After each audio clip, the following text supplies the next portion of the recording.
ನಾವು ಸುಮಾರು ಒಂದು 15 ವರ್ಷದಿಂದ ಮಾಡ್ತಾಯಿದ್ದೀವಿ. ಮೊದಲು ಕ್ಯಾರ್ ರೋಡಲ್ಲಿ ಮಾಡ್ತಾಯಿದ್ವಿ. ನಮ್ಮದು ಓಂ ಶಕ್ತಿ ಬುಲೆಟ್ ಗ್ಯಾರೇಜ್ ಇದೆ, ಅಲ್ಲಿ ಮಾಡ್ತಾಯಿದ್ವಿ.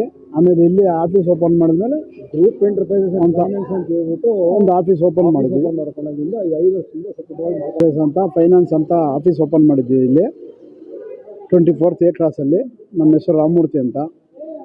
ಅವಾಗಿಂದ ಒಂದು 5 ವರ್ಷದಿಂದ ಇಲ್ಲಿ ಮಾಡ್ತಾಯಿದ್ವಿ. ಅದಕ್ಕೆ ಮುಂಚೆ ಕ್ಯಾರ್ ರೋಡಲ್ಲಿ ಮಾಡ್ತಾಯಿದ್ವಿ. ಟೋಟಲ್ ಒಂದು 15 ವರ್ಷದಿಂದ ಮಾಡ್ತೀವಿ. ಇಲ್ಲಿ ಮಾಡ್ತಾ ಇರೋದಕ್ಕೂ ಅಲ್ಲಿ ಮಾಡೋದಕ್ಕೂ ಅಲ್ಲಿ ತುಂಬ ಜನ ಕ್ಯಾರ್ ರೋಡಲ್ಲಿ ಹೋಗೋರು ಬರೋರು ತುಂಬ ಜಾಸ್ತಿ ಕ್ರೌಡ್. ಇಲ್ಲೂ ಇದ್ದಾರೆ ಜನಗಳು, ತುಂಬ ಚೆನ್ನಾಗಿದೆ.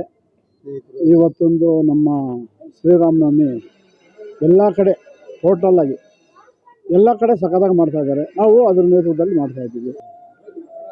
ಇಲ್ಲಿ ಜಾತಿ ಭೇದ ಏನೂ ಇಲ್ಲ ನೋಡಿ. ನಾವು ಎಲ್ಲರಿಗೂ ಚಿತ್ರಾನ್ನದಿಂದ ಹಿಡಿದು ವಡೆಯಿಂದ ಹಿಡಿದು ಪಾಯಸ, ಕೋಸಂಬರಿ ಪಾಯಸ ಎಲ್ಲ, ಕೋಸಂಬರಿ ಮತ್ತು ಮಜ್ಜಿಗೆ ಪಾನಕ ಎಲ್ಲ ಹಂಚ್ತಾ ಇದ್ದೀವಿ.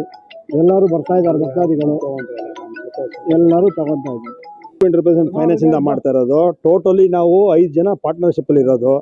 ನಾವು ಯಾವುದೇ ರೀತಿಯಾಗಲಿ ಪಬ್ಲಿಕ್ಕಿಂದ ದುಡ್ಡು ತೊಗೊಂಡು ಫಂಕ್ಷನ್ ಮಾಡ್ತಾ ಇಲ್ಲ. ನಮ್ಮ ಸ್ವಯಂವಾಗಿ ನಮ್ಮ ಅಮೌಂಟಿಂದಲೇ ಶ್ರೀರಾಮನವಮಿ ಹಬ್ಬ ಮಾಡ್ಕೊಂಡು ಬರ್ತಾ ಇದ್ದೀವಿ. ಇಲ್ಲಿ ಜಾತಿ ಭೇದ ಇದೆ ಏನಿಲ್ಲ. ಮುಸ್ಲಿಮ್ಸು, ಕ್ರಿಶ್ಚಿಯನ್ಸು ನಾವೆಲ್ಲ ಸೇರಿ ಒಟ್ಟಿಗೆ ಮಾಡ್ತಾಯಿದ್ದೀವಿ, ಆಚರಣೆ ಮಾಡ್ತಾಯಿದ್ದೀವಿ. ಒಂದು 15 ವರ್ಷದಿಂದ ಮಾಡ್ತಾಯಿದ್ದೀವಿ ಸರ್. ಇಲ್ಲಿ ಆಫೀಸಿಂದ 5 ವರ್ಷದಿಂದ ಮಾಡ್ತಾಯಿದ್ದೀವಿ.